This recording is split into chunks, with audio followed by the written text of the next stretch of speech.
Going full-time is a dream job for most streamers on Twitch, but it can't be a job if you don't get paid. In this video, I'm going to teach you exactly how you can go out there and start securing sponsorships and brand deals for yourself so that you can stop relying on the kindness of your Twitch chat in the form of donations and subs so that you can afford to eat at the end of the week. And don't worry, these tips apply to both small streamers who are looking to get their first sponsorship or brand deal on Twitch and those larger streamers who already have the experience but are looking to earn more money going forward or just secure more sponsorships in the future as well. So make sure you stay tuned to the end to pick up all the tips that are relevant to you. But Chris, streaming should be about having fun. It's never about money. It's never about money for me because I'm not a sellout, man. You're a sellout. Stop trying to earn money from playing video games. First of all, imaginary person that I just made up.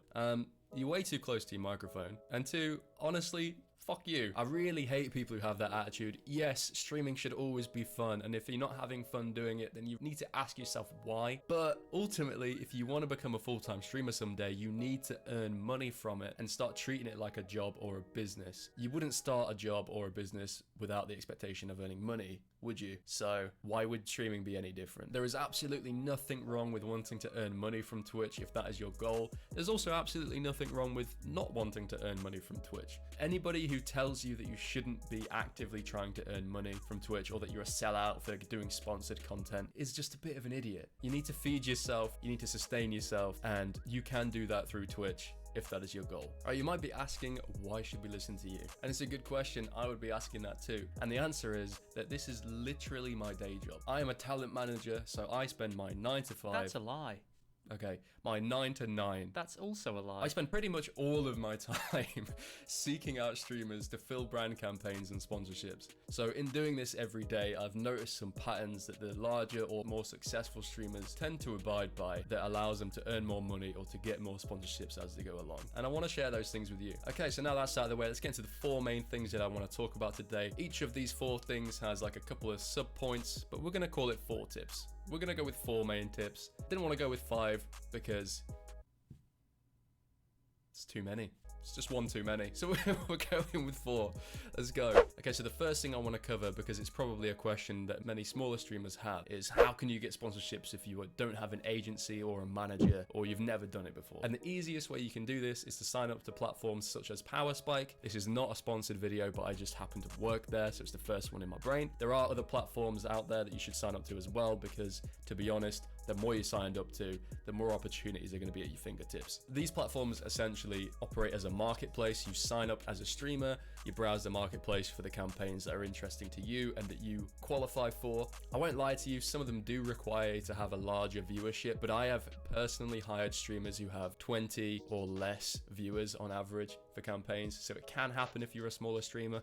But don't worry if you can't find any campaigns straight away that you are eligible for, because by following the rest of the guidance in this video, you'll actually be working towards growing your stream anyway. So you'll get there eventually, and it's better to start implementing these things now when you're small, get in the habit, get some practice in, so that when you are larger and when you do reach a point that you can apply for these sponsorships, you will be ready to absolutely smash them out of the park, and people like me will hire you time and time again, because finding a streamer like that is like hitting gold. Something that goes hand in hand with this is to make yourself incredibly easy to contact. What you need to do is have your business email address listed on every platform that you're active on. That's Twitch, YouTube, Instagram, Twitter, anywhere that you post things, have a business contact there, because I can't tell you the amount of times where I've found a streamer that is perfect for a brand campaign, but I can't reach them because I can't find their email address. That person just missed out on X amount of money. And the next thing that goes along with this is, if you do have a business email address listed, make sure that you actually open your inbox from time to time. There are so many streamers that do what I just said, but never respond because they don't see the emails. And again, they've missed out on money there. Here's a little mini tip for that tip that's part of our first tip, tipception. And that is that, let's say that you do list your email address and you do check your inbox, and oh my God, you've got an email from somebody like me, but the campaign isn't something you want to do. Don't just not reply. Please respond and say why it isn't a good fit for you. The chances are that there's someone like me who might have other opportunities coming down the pipeline in the future. And as I said before, finding a streamer that is actually easily contactable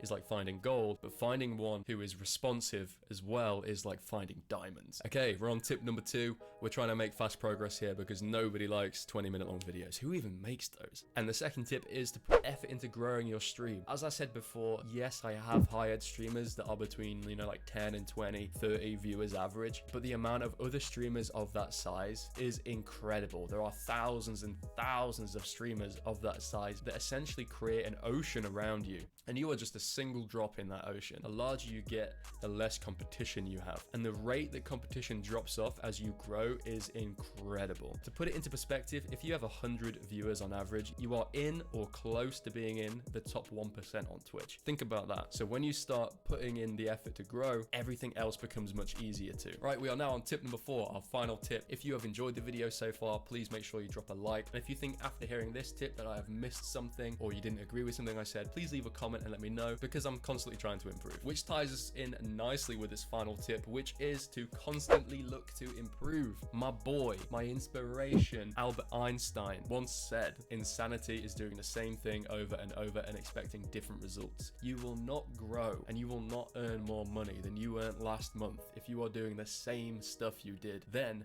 Now, you have to constantly analyze and reflect and see what you can do better. Becoming a content creator, becoming a streamer, and just anything in life is all about how much value you can provide. You cannot extract value or money without providing value in whatever form that you are trying to pursue. So that just about covers all the tips that I wanted to go over in this video, but just before you click away, I want to give you something to go away and think on, a place you can start in your own reflections. So I want you to think about where you stand in this whole world of Twitch sponsorships and what value you provide to the brands. And the value that you provide to the brands is your viewership, your audience, right? And your ability to convert them and to convince them to do the things that the brand want them to do. And that becomes exponentially easier dependent upon the value that you provide to your audience. So if you want to extract more money from the sponsors, yes, you need to improve your skills in sales and presentation, but you also need to earn the respect and develop the relationship with your audience so that they will want to help you and will learn to trust the things that you are showing to them. But that is it for this video. I hope you enjoyed it, and I'll see you in the next one. Peace.